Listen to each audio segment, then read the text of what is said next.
Disney's Tarzan is a very pretty movie, but there is an entire subplot being told in the movement of the characters. Stay tuned to examine why Tarzan fell for Jane. Hey guys, welcome back to the Fangirl. I'm still your hostess McGann, and I still love my original Tarzan theory. Go check that one out. Spoiler alert, it's not about Anna and Elsa. But Disney's Tarzan in general does not get enough credit for how good it is. It was the last movie of Disney's Renaissance era, which had started with The Little Mermaid and covered the most beautiful films with the most captivating stories. Disney's Tarzan, of course, was no exception to this. And hey, as a lusty old woman myself, let me just say it's about time that we have some 3/4 naked muscle man prancing around on the screen for 88 minutes. No, it's not creepy. He was older than me when the movie came out, right? That's okay, right? Am I a cougar? But what I always found strange as a child was how Tarzan had this whole love at first sight thing with Jane, even though she was literally the only woman he had ever seen, and he didn't even know that they were the same species at first. However, watching the film again as an adult, I do catch all of these subtle little details in the action that really lead up to the romance. And I think those details deserve some attention. Oh, and just to do a quick recap of the movie, if somehow you haven't seen it in the 20-something years that it's been out, rich-looking people end up trapped far from home, they build a treehouse, get eaten by a big cat, a gorilla comes in to save and adopt their orphan baby, and that baby grows up to be Tarzan. Tarzan uses his human ingenuity to become the greatest animal in the jungle. Then humans appear, Tarzan gets all the special feelings for the only woman he's ever seen, and then Tarzan decides to leave for the UK with them. But he can't, because there's a surprise plot twist for the ship's crew to steal the gorillas, which Tarzan and Jane have to stop. And then Jane decides to stay with Tarzan. Now, when Tarzan first experiences humans, he sees Clayton and the shotgun. And that shotgun hits right next to Tarzan's head,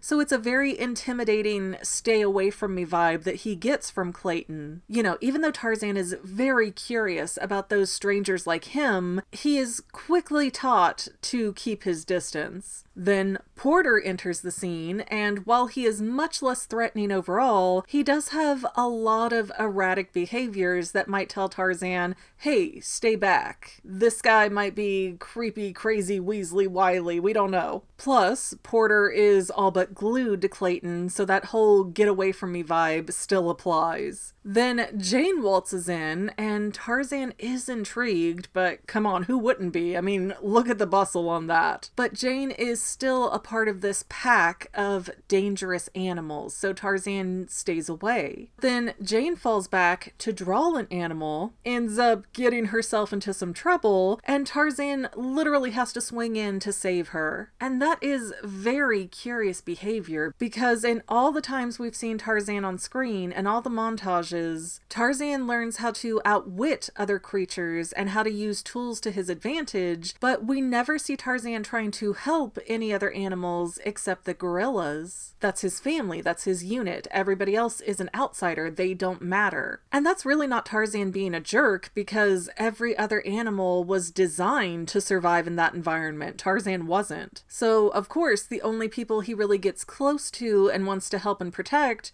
are his family, the gorillas. Which means for Tarzan to see Jane and recognize that she's in trouble, and for him to come running to her rescue, he would have had to have realized that she is not equipped to survive in the jungle. And that very mentality of, she's not going to survive if I don't intervene and help her and protect her, is what actually starts their whole romance. I mean, I know it does physically on screen, but I mean mentally, psychologically, emotionally. Jane's helplessness literally activates Tarzan's hero instinct. And if you've never heard that term before, the hero instinct is a theoretical trait that men have, and it makes them want to protect and provide for the people that they care about. And supposedly, if you are able to activate the hero instinct in a man's head, that releases a bunch of powerful bonding chemicals that causes a man to fall in love. And we can really see that hero instinct coming into play for the entire first encounter encounter between Tarzan and Jane. At the start, Tarzan has no idea that Jane is the same kind of creature as him. It's not until the chase is over and they touch hands that Tarzan pieces that together. And yet, we see Tarzan's body language telling a very different story as he saves Jane. Not only does he swoop in to save the day, but as a tree limb crashes down,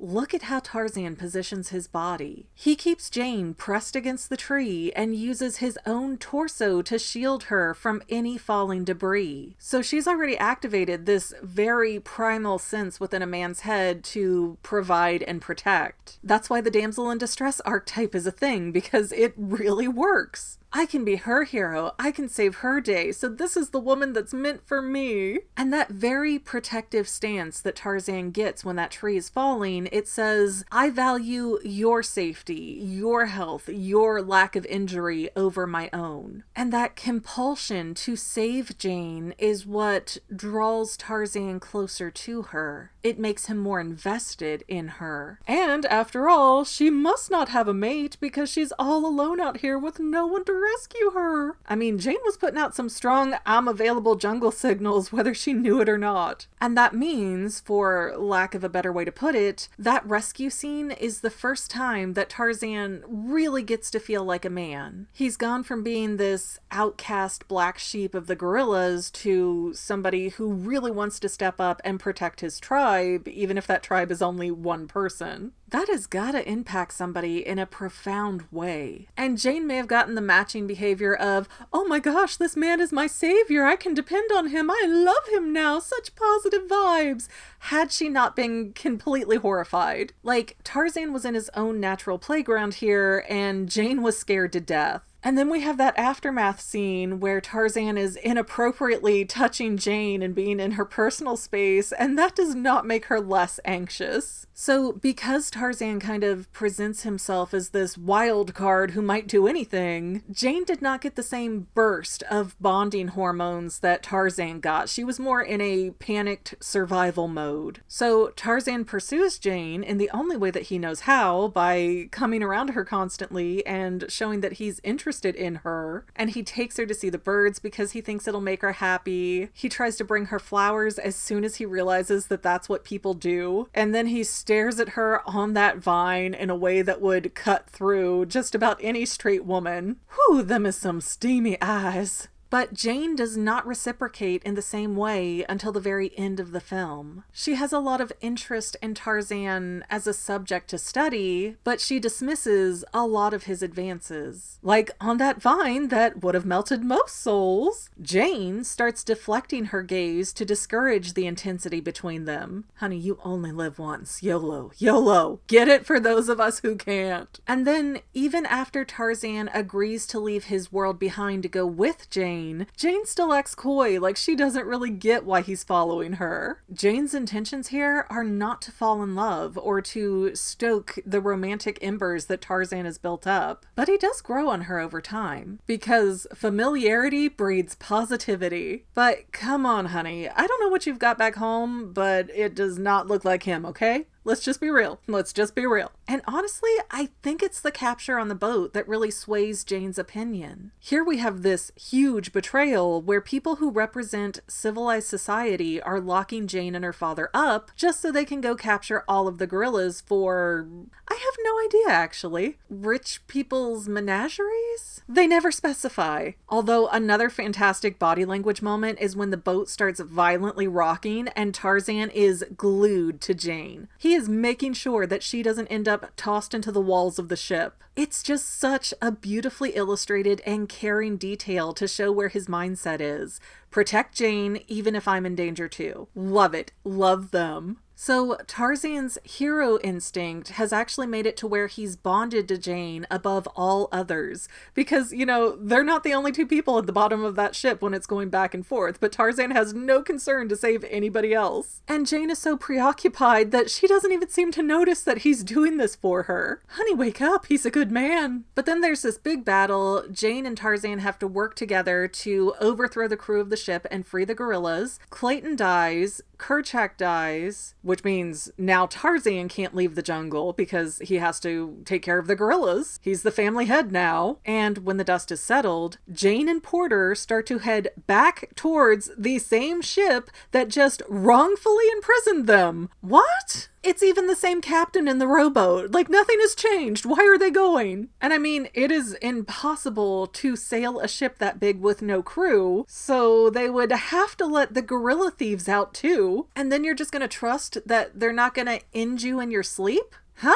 But it's no matter because Jane decides that she can't leave Tarzan and Porter goes, I'm staying too. Why not? And they all live happily ever after in a place where Jane will never have a good hair day again. The end. Why though? Why does Jane suddenly go from pretending that she can't recognize Tarzan's feelings to returning them? Well, again, familiarity breeds positivity. And also again, Jane was just in a big battle. A battle where she and Tarzan had a common enemy. And Jane even had a little of her own hero instinct kick in because she had to save the gorillas. So the serotonin and endorphins and oxytocin and all these things rushing into Jane's brain brought her closer to Tarzan emotionally. And it's basically the same for when Tarzan first saves Jane. Tarzan never really had to do that for anybody else, so that sent the same wave of chemicals into his brain, which, you know, adrenaline, oxytocin, all of these things can be very bonding. You want to keep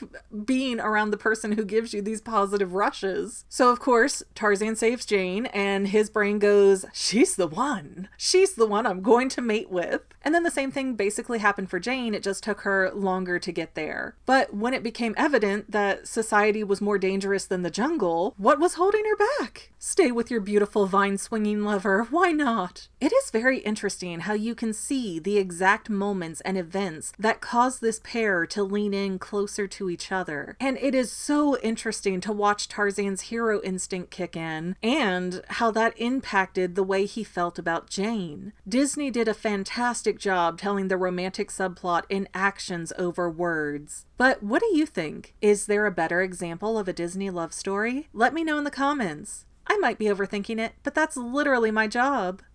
No, it's... I mean, she was putting out some strong jungle single. I mean, Jane was putting out some strong jungle What? What? Honey, wake up. He loves... Honey, wake up. Honey, wake up. He's a good man. Honey, wake up. He's a good man. Honey, wake up.